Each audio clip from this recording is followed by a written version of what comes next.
Ladies and gentlemen, thank you so much for taking your time on a public holiday. I hope you have been making full use of Labor Day.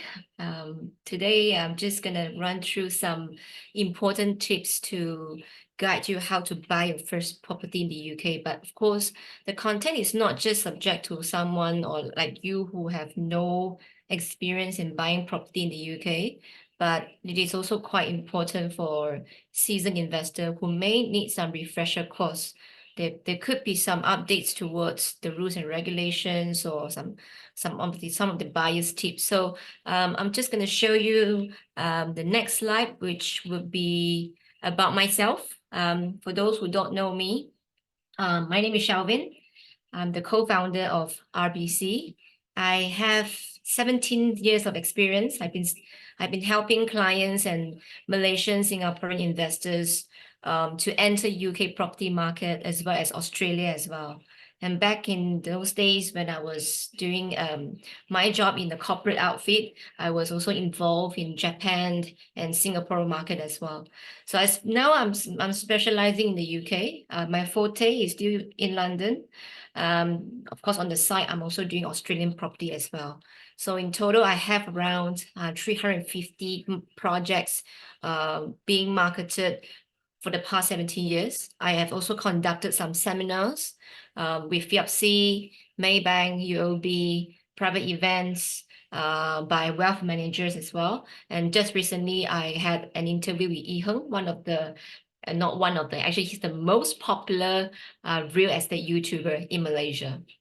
So you can go up to his channel and have a look at my video. So without further ado, let me just go through the agenda today. I'm going to first start with the thought process on how you should get into UK property market, especially for those who probably have not been to the UK at all. You might think that it's a bit far and it's a bit intimidating. Yes, it is actually quite intimidating when you don't have enough information. So worry not, I'm going to walk you through all the process. Then, of course, the buying procedures, and the top tips to buy well, according to our over combined 35 years of experience in project marketing in the UK, because we ourselves are also buyers as well. Then the most important part is definitely the money. We're going to do some budgeting as well. Then from there, I can take you to our recommendation in terms of buyer hotspots, as well as the cash flow illustrations to make you understand that what sort of capital outlay you should prepare. Definitely along the way, if you have any questions, feel free to drop your question in the Q&A and I'll get to it at the end of the webinar. So very easy questions, but that is also the questions that I get from my clients on a daily basis. How to enter UK residential property market? So we actually have a few concepts to help you through. First off, you need to understand the idea of a UK property investment. So there are different segments and spectrums you need to understand. And most importantly, in my mind, I would think that the rules and regulations are the first one to understand whether foreigners like us can actually buy a UK property. Then, of course, that also put you to subject to taxes, whether you will have a different tax rate if you're a non-UK tax resident, or even if you're a UK tax resident, would you get some different rate as well? And also, what are the buying process? What are your legal rights? There are also differences in, sort of like the land title or lease tenures. There will be a freehold title, there will be leasehold title, there will be share or freehold. There are many terminologies that you may not see from Malaysian market. So it can be quite a confusing process if you do it alone. So those are the things that we RBC can help you through to understand. And also you need to find out if the properties you're interested are actually bankable assets, meaning to say whether there is going to be a line of credit available for you to get loan, for you to borrow. And also what are the expected timeline to complete the property. So they are more or less subject to whether you buy something that is ready, like a complete stock, or something that has a longer completion process, meaning to say you still have to wait for a couple of months or 1 to 2 years completion because of the construction progress. So these are the things that you have to put it in your mind before you would decide or take the leap into buying a property in the UK. Now, step 2 is to also understand your objectives, and from there you can hone down or create your own strategies. Okay, so I've helped many Malaysian buyers through this process, and it's very interesting to understand their thought process because most of them have a very similar thought process, which allows me to adjust as well. And they are all done through private consultation because everyone has different personal circumstances. They can share with me their goals. I can also guide them through to understand their risk appetite and goals. So for example, will the purchase only be for the duration of their children's education? Perhaps like, looking at 4 to 5 years duration, or the purchase is more for building a portfolio in the UK. Meaning to say they are not just buying one. It's not going to be just a one-off purchase. It could be more than that because they want to build a sizable portfolio for diversification purpose. Or will it be to leave a legacy for their grandchildren or purely for wealth preservation? So all of the objectives will then help set out the tenure of your goal. Step 3, the money part. So it's all about budgeting and knowing whether you want to borrow money. So say you are interested, you need to set a comfortable budget and understand the financing options available. So normally in the UK, predominantly in London, the 1 bedroom will fall between 350,000 to 500,000 pounds. Okay, as you can see from the screen, and the 2 bedroom would be priced above between 500 to 700,000. It really depends on the zoning as well, whether you are in a more affluent suburb or whether you're in an up and coming regeneration zones. Okay, so the capital outlay will be usually between 25 to 30%, depending how much you're borrowing. Financing is available even if you're investing from the overseas. So from here, you will see that the down payment is usually around 25 to 30%. Then the most chunk of it will come from the lenders, from the mortgage. So that's the typical equity versus mortgage for most of my Malaysian investors. Okay, now all the budget preparation will then put you in the right financial headspace and support your financial planning from the ground up. I have clients who come to me with unrealistic budget to buy in prime areas in London, and they refuse to consider secondary location, which let them feel a bit frustrated, and that also make them miss out some of the growth sitting on the fence for too long.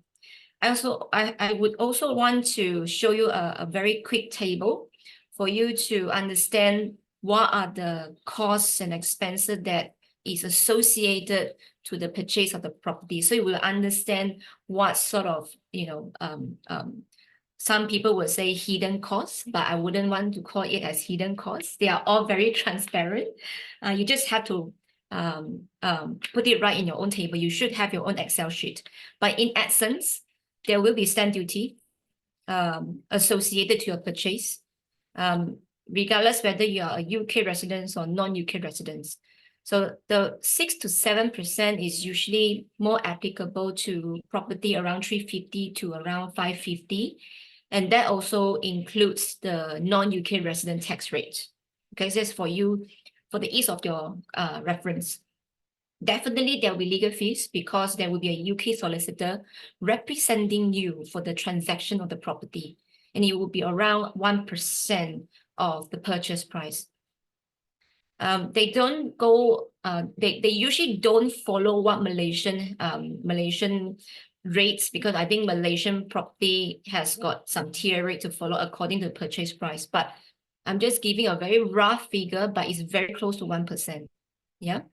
Mortgage application does incur if you're going through the UK lenders, because there will be an avenue for you to go through with the broker if you don't have a direct relationship with the bank in London or in England as a whole.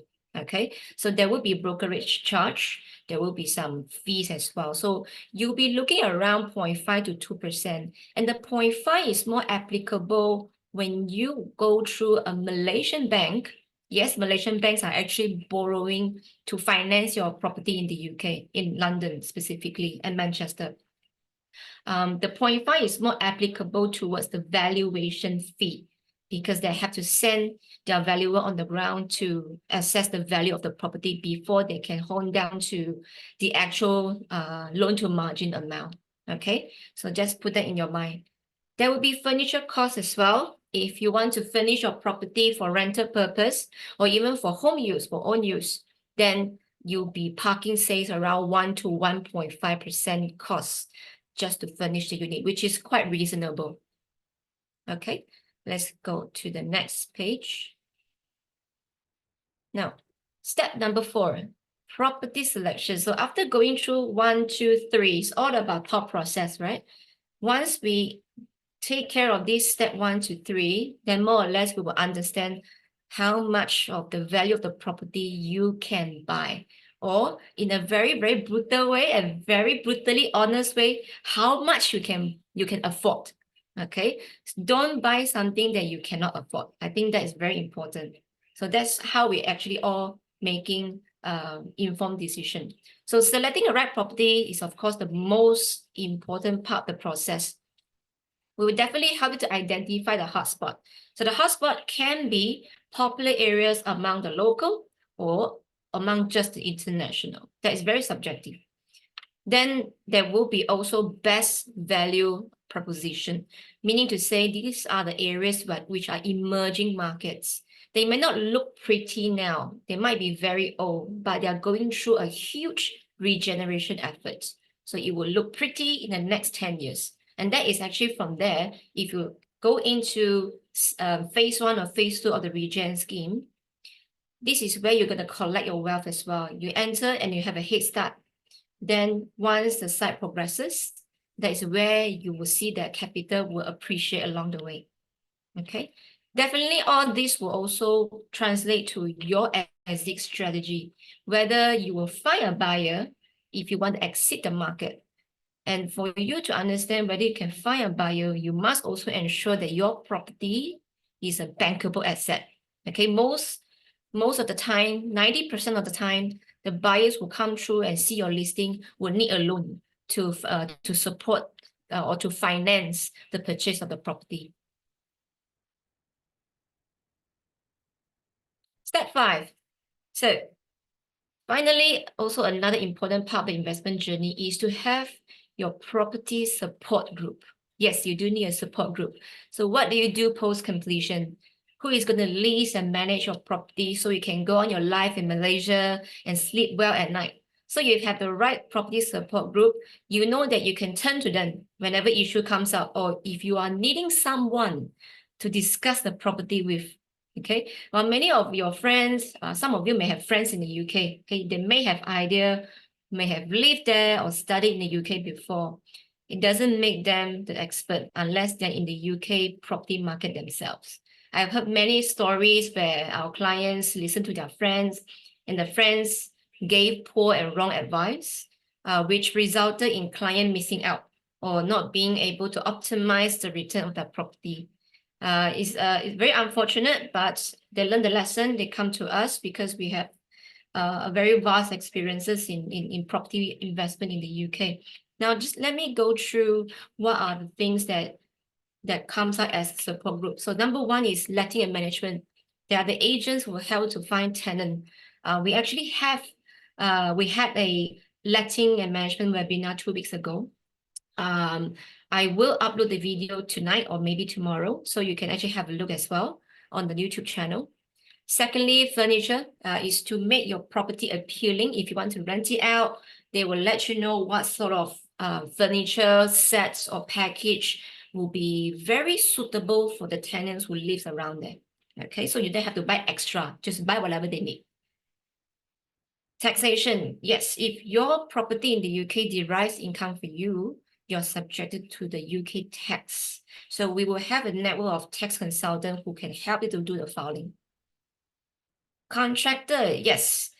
Super important, especially when you have no one in the UK, you don't know who they are, whether they will charge you exorbitant rate because they think that sometimes they would think that we are Asian, we are very rich lah. So they cannot see you, you cannot see them, they probably will charge you higher fee because that happened before.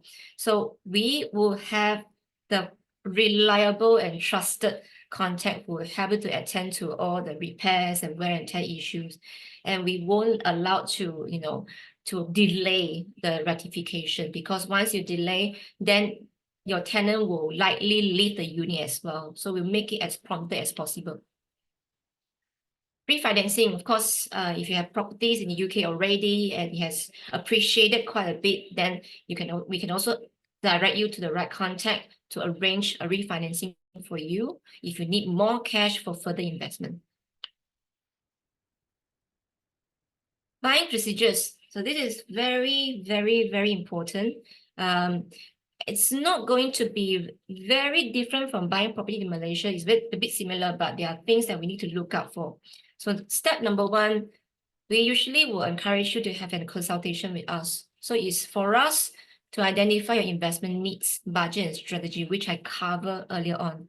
So once the match is found, we'll guide you through the whole reservation and buying process, and also the payment.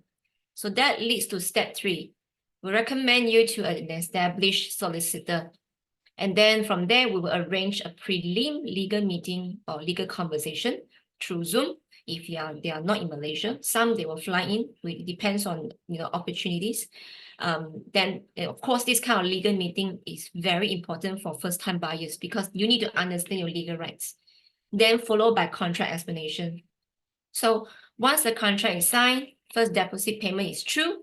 You have to do TT, by the way. You can't do cash because of the AML compliance. Once the payment is true, contract is signed, then the contract is then successfully legally binding, which is called exchange in the UK. Okay. Step 4, we'll provide construction updates and progress in a timely manner. We usually will travel to UK once or twice a year. We take down videos, photos, we send a lot of social media content to you, to all the buyers.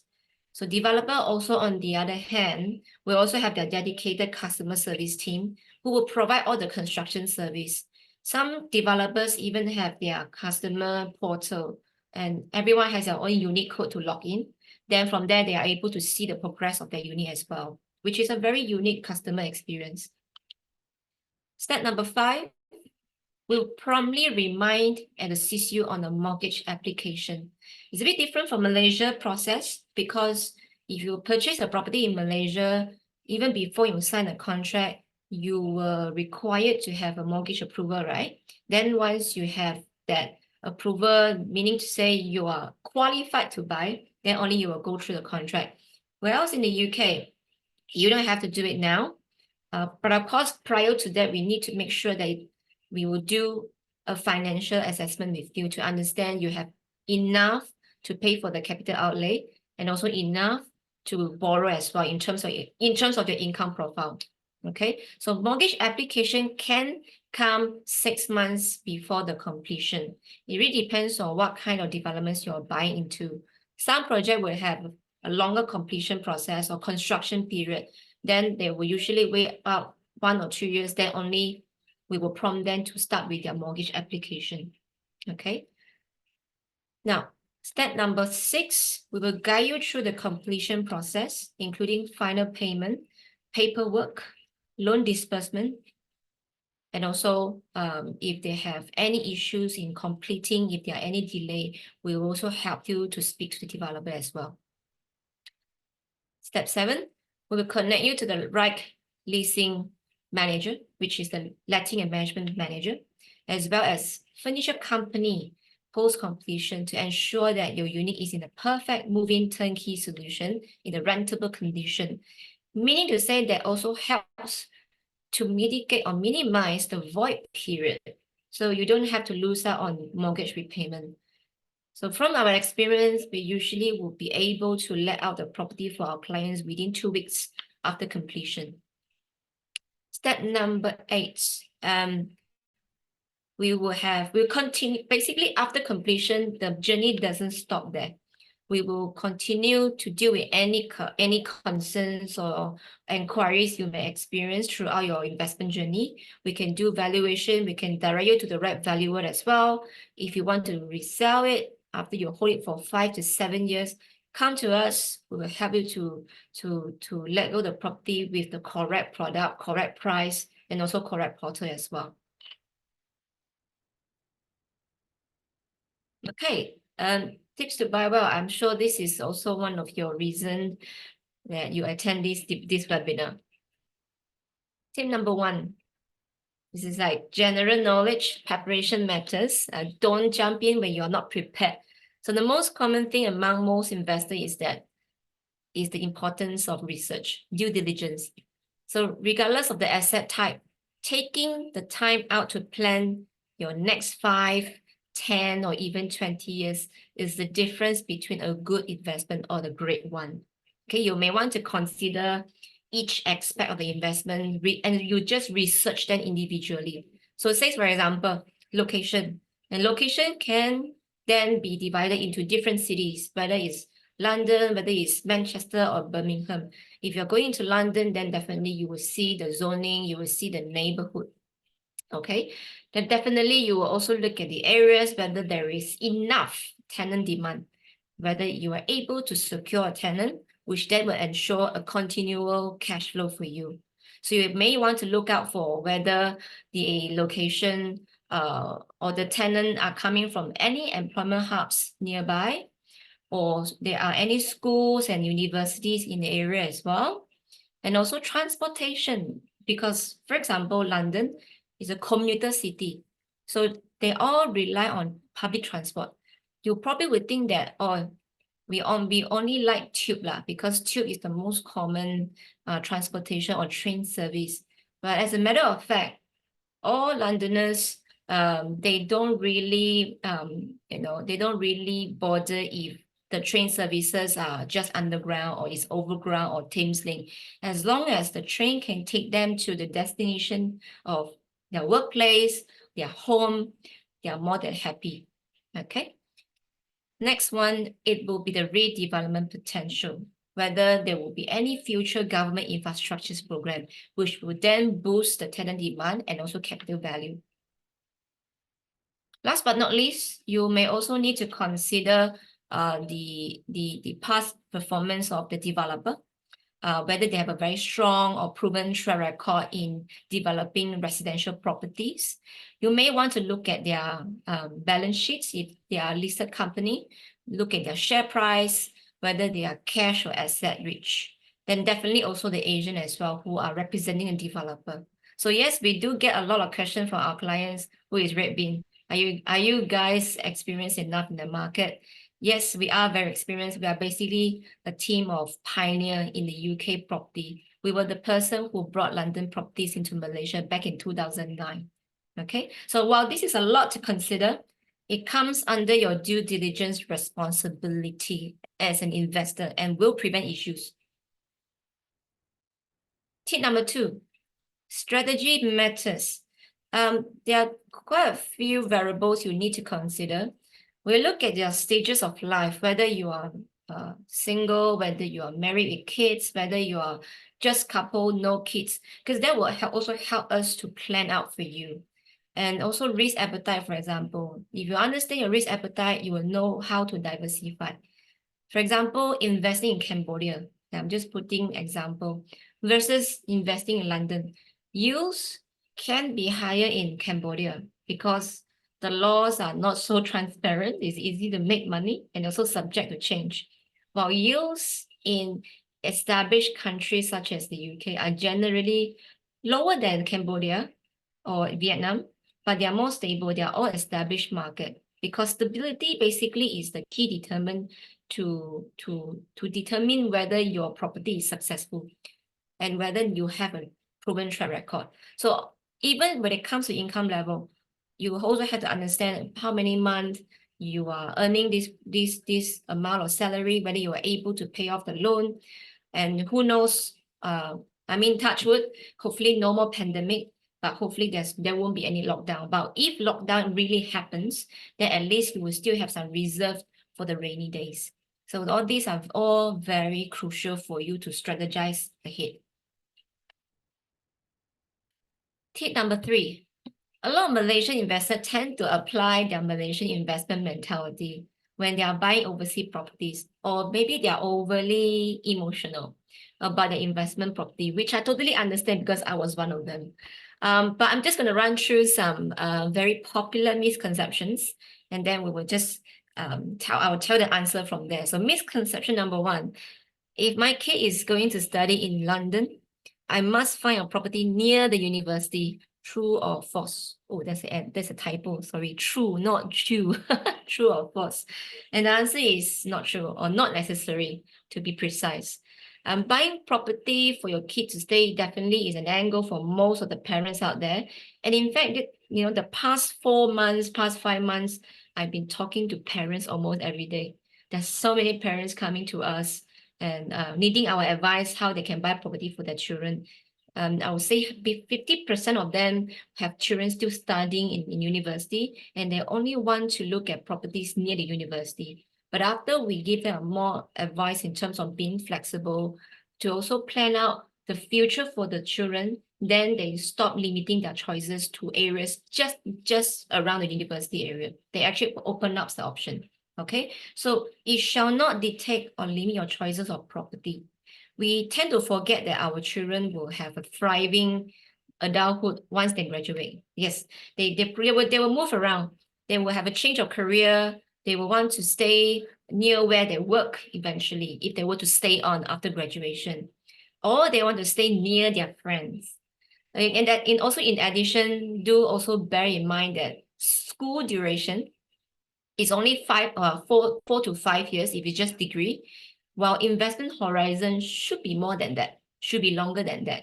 So in this context, you should open up to area that is easy to commute to employment hubs, which not only ensure your kids' convenience to work if they decide to stay on, but also rentability if your kids does not stay in the property and you want to rent it out.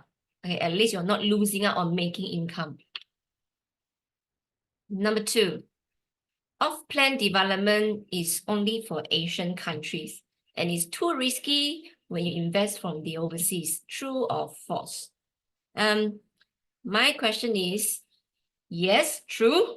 Off-plan investing can be risky if you're investing in something that is not yet built and you cannot earn yet in that sense. You cannot earn the income, the rent income yet.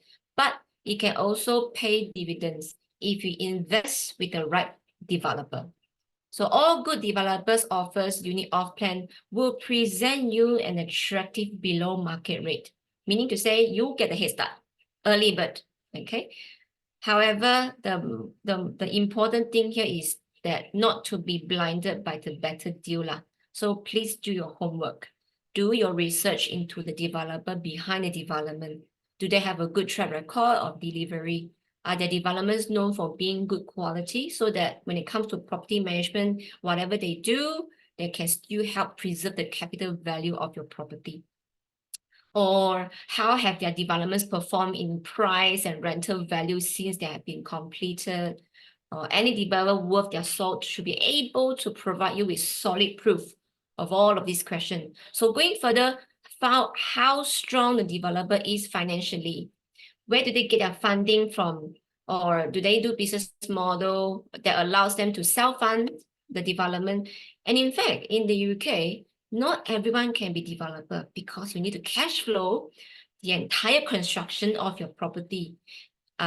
Basically, they cannot touch the buyer's money during the construction period. They can only access the buyer's money, the deposit plus the completion money after the legal handover. Okay, so they must have deep pockets. Basically, only deep pocket developer can develop something in the UK. Okay, so these are the things that you need to take note as well. Number 3, UK is an advanced economy, hence taxes and stamp duty in the UK is high and complicated. True or false? Well, for me, if there are these, yes, there are tax implications to consider with specialist advice from your wealth manager or tax advisor. well, tax needed to be so taxing on your overall returns. And in fact, if I just put any other international marketplaces in the table, and then relatively, you will see that UK stamp duty is still relatively cheap, even for foreign investor. Just to quote example, like Australia, they will have an 8% surcharge imposed against foreigner buyers, plus the 5.5% base rate if you're buying something in Victoria, like in Melbourne. So all in is 13.5. If you remember the percentage I provided in earlier on in the slides earlier on, the stamp duty is hovering between 6 to 7. Of course, if your purchase value is a bit higher, then you will hit about 8 to 9. Okay, if you're buying something around 700,000 pounds to 800,000 pounds. But in general, our clients' sweet spot will be around 300 to 600,000. Okay, so that's Australia 13.5. Then you will know that Singapore also have a very exorbitant surcharge, 60% stamp duty if you are not Singaporean. So you see that relatively UK is still quite affordable in that sense. Okay, even when it comes to taxation for income tax, we Malaysians have personal allowances as the deductible or allowable expenses as well. So our clients usually will be able to optimize the tax in the sense that they don't have to pay a lot if they put more names into the property. I'm going to take this into another session when it comes to taxes. Yeah, it's going to be another 1 hour, so I'm not going to say all in this session. All right, so coming up, there is a lot of hidden costs associated to holding a property in the UK. True or false? Well, I would say no. If you are investing through a trustworthy agent or developer directly, there should not be any hidden costs, and the procedure should be fairly standard.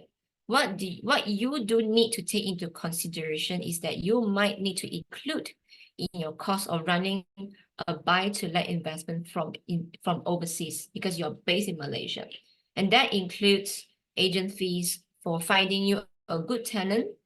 Finding good tenant involves some technology because we need referencing, we need background scan.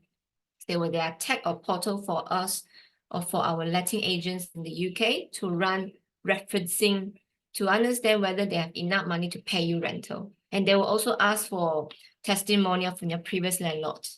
Okay, so these are all the administration costs and correct paperwork, fees, all to cover a property management firm. So typically you'll be looking at around 10 to 12% of your monthly rental income just to look after this, to have a peace of mind in that sense.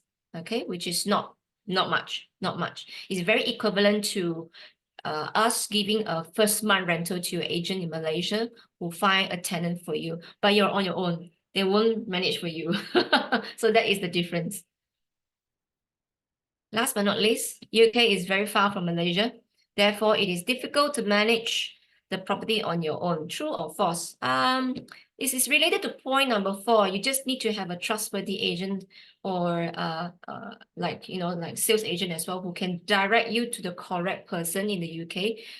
As your support group, you can be those who from big corporate outfit running massive bulk units of management, or it can be a boutique management. So we all have that. We have that kind of context from us. So do reach out to us if you need some recommendation. Okay, I cannot be too long-winded. I have a few more slides to share. So tip number 4, postcode matters. The location of developments can make and break the entire investment. So very often the vital differences between success or failure. But having a good location that fits your strategy can mitigate void periods, as I mentioned. It can ensure positive rental use, can also help build capital growth over time. They are all major aspects of any property development. So when you're choosing locations, you do look up at up and coming markets, not just subjecting yourself to affluent areas. The Malaysian favorite will usually be Bayswater or Kensington or Chelsea, but these are all very established and mature market. So needs a lot of money or capital outlay. But do also look at up and coming emerging markets because they will offer a balance between an affordable initial investment and also positive growth going forward. Okay, so for investors like yourself, a common signpost will be redevelopment or regeneration scheme, which create new places to live, work, play, and that's all the potential tenants are looking for. I think they are also very sick and tired renting old flats all the time because London is a very old city, but they have to keep reinventing themselves. So we see that there are many regeneration scenes coming up, taking down the old council housing, old shops and all, and create a brand new community. And that always comes with at least 15 or 20% additional capital appreciation than any other ordinary or regular developments that is not situated in the regeneration zone. If you prefer to invest in prime central London, for example, you will know that you have more or less an insulated property because supply is always going to be limited and demand will always outstrip supply due to scarcity of land. And also the lengthy planning process in London to approve new developments. So you will also have to look at all of this. But my ultimate summary is that today's at where we are with demand outstripping supply, because we have roughly about 20,000 units in the shortfall every year in London, just in London itself. Zoning is no longer a key determinant for investors. I understand that some of you may still have the preference. You will still insist on getting into zone 1, zone 2, zone 3, nothing beyond that. Understand, but don't limit yourself to look at the opportunities beyond zone 3 because there might be a greener market for you to make more money as well. Tip number 5, money. Of course, you need money to purchase your property. So because property investment is big and important decision, right? So how much do you need to have in order to start your first investment? How do you roll over to the next property to create portfolio? The answer here is very simple. Leverage. So leveraging is a term used to group lending options. For example, mortgage or a line of credit that can be borrowed to increase your return. Okay, so having leverage can make everything easier, allows you to purchase more easily, or utilizing other people's money to make money is a great position to start investing for your future. But of course, there will always be clients or buyers who don't wish to go through the hassle of submitting paperwork to banks and prefer the traditional way of buying with what they have. It's nothing wrong. It's nothing wrong. But it does put a cap to how much you can grow your investment portfolio. So from the screen itself, from this scenario, you're able to keep a certain amount of reserve for you to either capitalize on other investment. Say, for example, you narrow down to a choice of property in London and you're looking at 350,000 as the property value. Your own equity is 30%. So you are putting down 150,000. Of course, it may not be a one-shot payment. It depends whether you're buying something with a longer construction period. So it's usually with 10% first, then subsequently there will be like second 10% to follow. And then on completion, another 10%. Then 70% will take charge of from the mortgage. Okay, so 150 from your side, then you're getting 70% interest only loan. Yes, there is interest only loan offered by UK lenders. Just assuming like 5.5%. Now is a bit higher. But hopefully by end of the year when Bank of England they reduce the interest rate, we are looking at the rates. The base lending rate itself would be probably hovering around 4.5 to 4.75, but all in with the cost from the banks, we will assume 5.5 will be the rate lah. Okay, so from here, you still have, this is how you actually do the leverage. So you have a certain amount of reserve for you to either capitalize on other investment.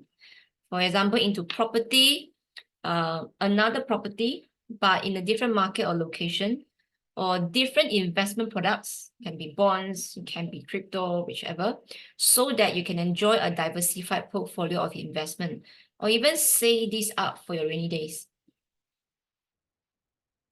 Tip number 6, property advisors matters. As I mentioned earlier, having professional property advisor or experts to hold your hand throughout your investment journey, especially when it is your first time investing in overseas property, will ensure that the right decisions are made. You are making informed decision, and then you will arrive with proper advice. And then it will enhance a positive customer journey and experience as well. I think with what all of us as investors here, not only want to have to deal with issues arising from the purchase of the property, or we don't want to be found abandoned by property advisors, or probably we get ill advisors from property advisors. We all don't need that, right? So having someone who is experienced in this field is also very important. So RBC, our team, we always tell our clients, we always outline this to our client. The day you put down your down payment and sign a contract, or just a reservation form, that is when your hand-holding journey begins. Okay, so as your property advice form part of your property support group, so there are also someone you can always discuss your property with. So it's actually very important. Coming out is the buyer hotspots, and also I'll roll out some cash flow illustration as well. I think most of you here may not really be well versed with the London price. I have created a very simple, quick summary of heat map. So the color will indicate the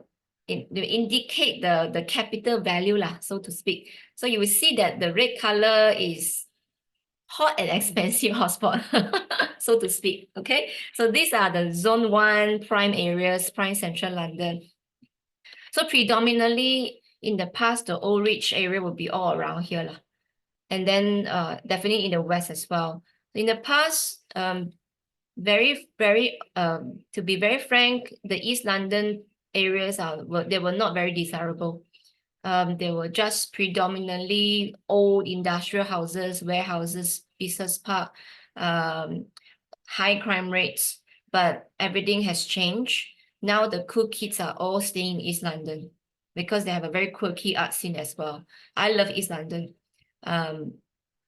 Then you will see that the price back then, 10 years back, it wasn't 1,000 or 1,002. It was probably around 600 pounds per foot or 700 pounds per foot. And now it has come up to 1,002 at least. In Canary Wharf itself, you know that it's the second financial hub. So the price has also gone up quite a bit. It's ranging between 1,002 to 1,005. Okay. Battersea Power Station, I think all Malaysians know lah. Our EPF money is there as well. So you probably own a very small piece of bricks in the power station, but it has become a less affordable area as well because of the demand lah. And it's also one of the last Grade 2 listed development at the fringe of Zone 1, and it's river facing. So definitely the price is on the high side. You're looking at 1,005. Why such a big range? Because there are mixtures of power station units, which is refurb, but expensive due to the lifestyle factors.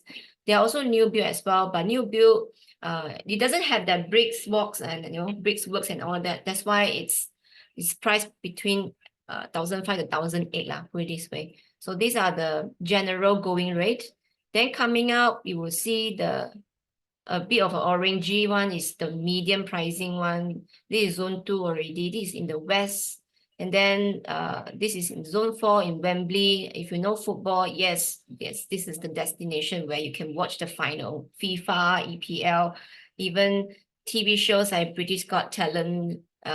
They have a production house there. They shot there as well. Then the green ones are basically not far from the city. They are basically very commutable, walking distance to station, but the price per foot is very affordable. It's around 600 to 800,000. Sorry, 600 to 800 pounds per foot. Sorry, I need to correct myself. So I'm just going to pick these two to further explain to you. So this is in Northwest in Hendon, Zone 3. So it can be financed by Maybank and CIMB Bank. Even for Maybank, you can actually get maximum LTV 80%. This is in Hayes and Harlington. It's a bit further out, it's zone 5. So UK banks can finance. Why the price per foot is so similar? Because each of them has their own perks. Okay. I'll tell you in the next slide so you understand why. Hendon, so this is the one in the northwest. 5 minutes walk from Hendon Station. It's on the Thames Link service. And from there, it takes about 19 minutes to get to King Cross. There are also a few other major stations as well, but King Cross would be the major hub for people to do interchange. And it's from the biggest top FTSE 100 developer, Barratt London. They're really the number one in the marketplace. So not just top 10, they're number one. What I like about their product is that they provide not just the basic, they provide what is necessary for the area and for the community, yet they are still charging a very low service charge. Okay. Currently, because phase 1, if you look at the screen over here, this is all phase 1, they are all completed. There is already a co-op grocery store in the area, so you don't have to worry about doing your daily errands, buying your food. If you live there, it's already in existence. But even outside of the development, there's a long stretch of high street and retails. You can buy your food, you can buy newspaper, you can do your daily errands, all within 5 minutes walking distance. Okay. Underfloor heating throughout in the unit, which is great. It's premium specs. There is also a landscape communal gardens. You're facing out to beautiful reservoir as well. One best thing that I like is that they only require 10% deposit on booking, then 90% on completion. So this is a perfect product for first-time buyers. If you have 200,000 ringgit on hand now, and you can't get more, you should consider this property because they are still within the hotspot zone 1, zone 2, zone 3 area. And for you to commute back to the city, there are 2 cities for you to commute to in terms of jobs, in terms of workplaces. First is Liverpool Streets. Secondly is Canary Wharf. So these 2 are the major hubs. It's all doable, or you can interchange the train at King Cross Station. So from door-to-door basis, you probably will spend around, I would say, not more than 40 minutes from your house, from your flat to your office, door-to-door. So it's actually very doable for most of the Londoners. In fact, anything that is under 40 or 45 minutes is absolutely perfect for Londoners. They are used to it. Okay. Maybe Malaysian like us are not used to it because we are so used to driving. But for them, taking train and not driving is their daily life. It's the lifestyle because driving is very expensive in London. Us, we will go to our workplace. We will also take 40 minutes, but we use our 40 minutes in the jam when we are driving. So that's the reality. Okay, so that starting price from from smallest 1 bed, they are ranging around 450 square feet all the way to around 580 square feet. Starting price is £321,000. Make it as 322 lah. Then I will show the cash flow later. The second hotspot that we identify is Hayes Village. This is in zone 5, very close to Heathrow. Basically, it's only 6 minutes to Heathrow Airport. And you are all surrounded by major MNC or big brands because whatever is being in the airport area is basically some light industrial areas for logistic convenience, right? In this scheme itself, a fair bit has been completed, but you can take advantage of 7 acres of large open space and greeneries. And it's also a canal side community, which is beautiful. I've seen the site myself. In terms of nearest station, it takes only 9 minutes to get to Hayes and Harlington Crossrail, meaning to say it's being serviced by Elizabeth Line. If you understand the beauty of Elizabeth Line is where you are able to travel across London, either from the west to the east or vice versa, with half of the travel time of the normal train services. Okay, so it's considered as a high-speed rail, and you're actually just less than 10 minutes away from there. Using the same Elizabeth line, it takes around 20 minutes to get to Paddington Station, also Malaysian ferry route, and also 24 minutes to Bond Street for shopping lah. But of course, there are a few other major crossbridge stations as well, including Tottenham Court Road, Liverpool Street, Canary Wharf as well. So these are all the employment hubs. And most of the residents who are renting in this area are the city workers. Okay. Their award-winning scheme, they were award Built for a Healthy Life honor, which is a huge prestigious award. And from the past 2 years, they have achieved around 22% capital appreciation just in this scheme itself, and 15% rental rate growth. In terms of amenities, they have residence gym, they have a car club. For those who don't own a car, but you would want to travel far, they do have a car club service as well. So you can do a car sharing or carpool. They are going to be a community center, which will be completed in 4 years' time. Payment terms, same, 10% now, 90% on completion. So the most important slide is coming up, which is the cash flow. So I'll start with Hendon Waterside. So you will see that I was putting in the loss leader, £322,000. And then the first deposit, I also put it in such a way that is in ringgit equivalent. So you understand how much of the value or amount of ringgit you need to come out to buy your first property in the UK. And like I say, the price itself is very, very first time friendly. You would just need less than £200,000 basically. And sometimes you will have to pay with a bit of a legal fees as well, but all in, I will imagine about 185,000 ringgit, you are able to lock in your first property in the UK with a very decent rental income. Say, for example, you are taking UK financing and it's just on interest-only loan. Okay, you're not service the principal. If you're a typical investors, you don't intend to own the property for own use, you're just buying a property and just exploit its rentability. Then you get more income, and then in time to come, when after holding for 5 to 7 years, you want to resell it, then you just use the sales proceed to cover the principal value that you owe to the bank. There's a lot of clients who are doing that now. So this is for your reference. Your assuming it's 20 years, I think some of you are younger, so you definitely can get 30 years. But it doesn't matter if it's interest-only loan. The amount, the interest stays the same throughout the tenure, regardless it's a long tenure or a very short tenure.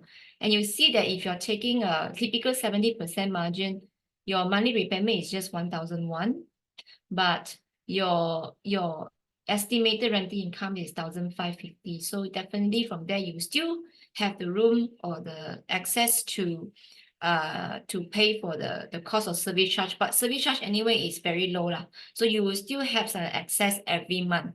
Okay. The yield is being 5.78, which is considered very fantastic yield in London itself. I think if you are a seasoned investor, if you own property in London now, and you will know that the past 2 or 3 years, we went through some inflation high as well and rental high energy costs, you will probably achieving around 4% or 4.5% before all of this happened.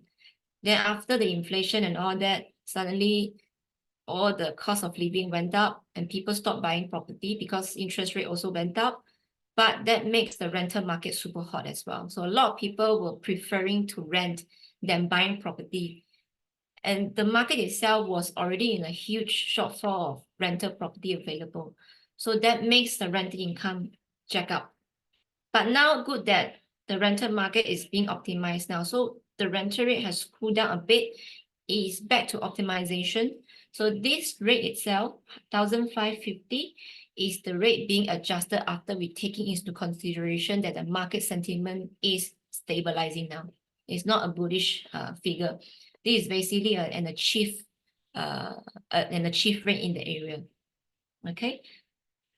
One-time acquisition costs, we went through that just now. There is stamp duty, there is legal fee. So effective rate is about 6%. Yeah. This is all payable upon completion. Some legal firm will ask to pay upfront together with the first 10%. It depends on the law firms. Annual expenses kicks in after the legal completion. Okay, so service charge is our maintenance fee plus sinking fund in Malaysia, same thing. Okay, they also charge by a rate. So for this property, they are charging around £3 per foot per annum. Yeah, per annum. This is the per annum figure, not per month. Yeah. So if you have an agent running and managing a property for you, then you will see that you will pay between 10 to 12% property management fees to these dedicated agents. So total, you will be seeing around 3.8 as the cost that sort of service your property through the tenure, through the tenure of the letting. Okay, if the property is not being tenanted, then you should look out for this council tax payment, because if it's not tenanted, then it's landlord's responsibility to pay for the council tax. Otherwise, if it's tenanted, then the tenants will take care of this payment.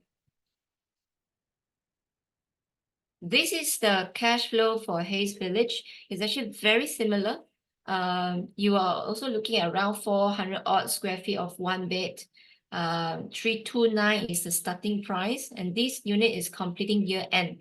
Okay, so I also calculate similar formats, very similar cost and also service charge as well, and they are achieving about 5.84. Okay, so this is as I say, if you really have just 200,000 ringgit to invest, wait no more. These two are the only schemes in the market now that can help you to realize your dream in that sense. Okay, if you want to find out more, you don't have to wait. You don't have to just go through the internet research and all. We are exhibiting the properties on this coming weekend in EQ Hotel. Okay, it's going to be a private consultation basis. I want it to be there. I want it to be private consultation because it's a lot of hand-holding, especially for someone like you who don't have any prior experience in buying property in the UK. It can be a very daunting experience. I don't want to do a huge seminar because I'll rather take question one by one. Okay, so I'll be there for you. If you are looking for a more personalized consultation, you want to share your life goals, what kind of objectives you have in mind, you would want our help to guide you through to strategize your investment plan, do come to me. Give me a text or a WhatsApp or call. Let me know. We can slot in a personal slots. We will be at EQ Hotel Level 3 Cluster Room. Okay, throughout the weekend from 10 to 6 p.m. We also have the support from bankers. There will be mortgage broker who does all the UK financing applications. So he's perfectly well versed with UK mortgage products. He would also help you to do some simulation in terms of a mortgage repayment based on whatever rates or based on whatever income profile. One good thing about UK loan is that it's a bit different from Malaysia. Malaysian banks tend to just follow your income profile to determine how much you're qualified. So the subject to DSR, right? In UK, from UK lender itself, they will look at the rentability of the unit you are buying. So they usually will ask, the very first thing they will ask is how much of the rental the unit will potentially generate for you. Then they will calculate from this portion of rental, how much I can lend to you.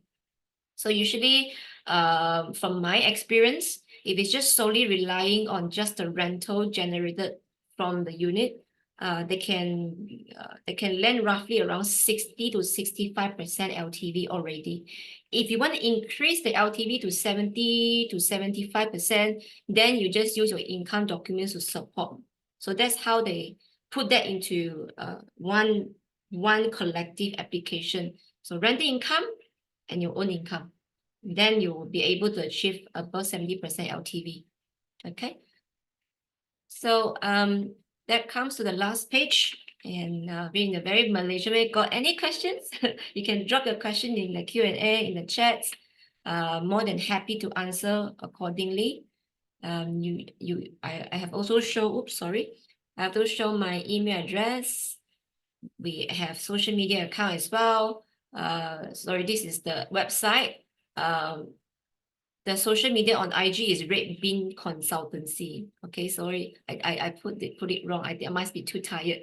But there is also another information page from our site. It's called Red Bean Insights that gives you a lot of market insights, in fact. So click in to follow. We will furnish you with all the information and knowledge, or drop me a call, drop me a text. I will get to you. Any questions? I will assume no question is good sign. Let me see any Q&A. Oh, really don't have Q&A. Could you all type in the Q&A?